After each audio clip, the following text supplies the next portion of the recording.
السلام عليكم ورحمة الله وبركاته.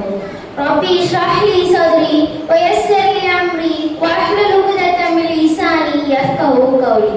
ربي زدني علما. இன்று நான் உங்கள் முன் பேச எடுத்துக்கொண்ட தலைப்பு தொழுகை முக்கியத்துவம். தொழுகை என்பது இஸ்லாமின் ஐம்பெரும் கடமைகளில் ஒன்றாகும். தொழுகை ஆண் பெண் அனைவரும் மீதும் கடமையாகும். தொழுகை நிலைநாட்டுமாறு சுமார் 80 இடங்களில் அல்லாஹ் குர்ஆனில் கட்டளையிட்டுள்ளான். ஒரு முஸ்லிமுக்கும் காஃபிருக்கும் இடையில் உள்ள வேறுபாடு தொழுகைதான். தொழுகை மானக்கேடான பாவமான காரியங்களை விட்டும் பாதுகாக்கிறது. ஒரு தொழுகை மற்றொரு தொழுகைக்கு மத்தியில் உள்ள சிறிய பாவங்களுக்கு பரிகாரமாக அமைகிறது. மறுமையில் தொழுகை பற்றி தான் முதல் விசாரணை. தொழாதவர்களுக்கு அல்லாஹ் சக்கர் என்னும் நரகத்தை வைத்திருக்கிறான்.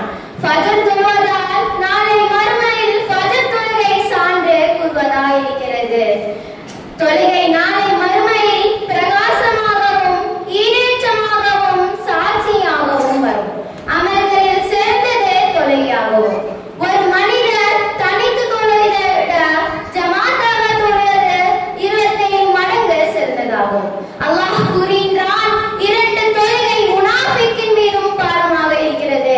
அது ஃபஜ்ருடைய மற்றும் இஷா தொழுகையாகும்.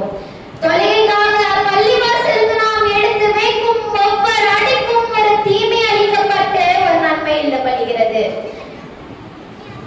யார் அதிகாலையில் அல்லது மாலையில் பள்ளிவாசலுக்கு செல்பவர் அவர் திரும்பும் வரை சுவனத்தில் வீட்டை கட்டுகின்றார். இவரது